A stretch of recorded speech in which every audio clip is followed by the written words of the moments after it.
السلام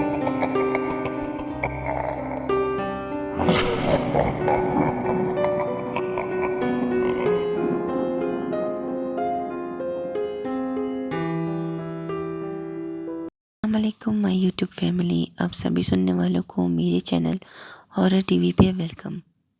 یہ واقعہ جو میں آپ کو لکھ رہا ہوں، آپ میری ہی زبانی سنیے۔ میں بستی رفیق آباد کا رہنے والا ہوں۔ کیسر جمیل میرا نام ہے۔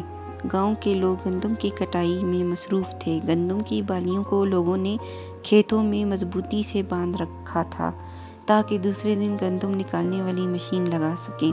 ایک بہت تیز طوفان آیا۔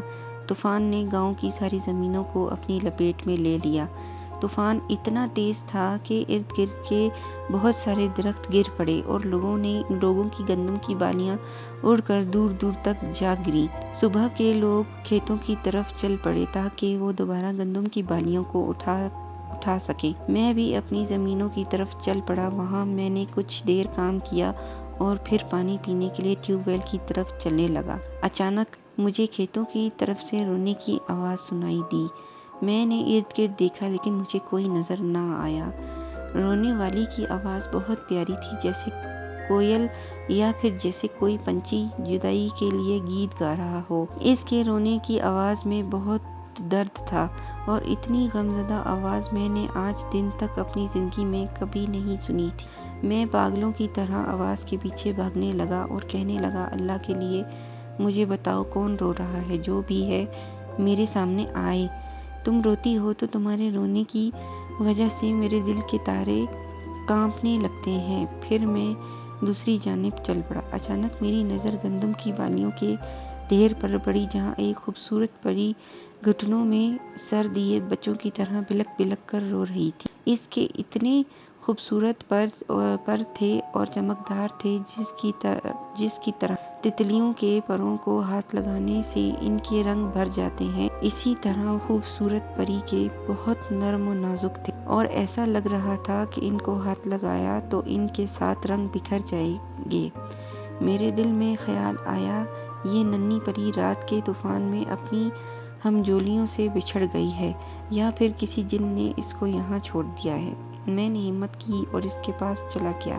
میں نے پوچھا، پیاری بہن تم کون ہو اور یہاں اتنی دھوپ میں کیا کر رہی ہو؟ جب اس نے میری طرف سر اٹھا کر دیکھا تو میری سمجھ میں نہ آیا کہ میں اس کو جنت کی حور کہوں یا کچھ اور۔ بالکل نرم و نازک اور کانچ کی گڑیا تھی وہ۔ میری طرف دیکھ رہی تھی مگر کچھ نہ بولی۔ اس کا تتلیوں کی پروں جیسا آنچل ہوا میں لہرا رہا تھا اور وہ اس کو پکڑنے کی ناکام کوشش کر رہی تھی۔ میں تو ڈر گیا کہ کہیں اس کو پکڑنے کی کوشش کی تو یہ خود نہ ٹوٹ جائے۔ میں نے اس کے آنچل کو کانپتے ہوئے ہاتھوں سے اس کے سر پر دیا اور پھر پری سے مخاطب ہوا اور کہا، پیاری بیٹی میں تمہاری مدد کروں گا۔ تم مجھے بتاؤ کہ تم کہاں سے آئی ہو؟ یہاں دھوپ میں تم پگھل جاؤ گی، چلو میرے ساتھ گھر، میرے ساتھ چلو۔ جیسے ہی اس نے میرے یہ الفاظ سنے تو وہ ہوا کے جھونکے کی طرح آسمان کی طرف اڑ گئی۔ میں دیکھتا رہ گیا۔ دور سے مجھے اس کے تتلیوں جیسے پر ہوا میں لہراتے ہوئے نظر آئے اور پھر آسمان پر پھیلی ہوئی سفیدی روئی غائب ہو گئی۔ آج میں جب بھی یہ واقعہ یاد کرتا ہوں تو ڈر جاتا ہوں۔ لسنرز، اگر آپ لوگ چاہتے ہیں کہ میری سٹوریز آپ لوگوں تک ایسے ہی پہنچتی رہیں تو میرے چینل کو سبسکرائب کریں اور میری ویڈیوز کو لائک اور شیئر ضرور کریں۔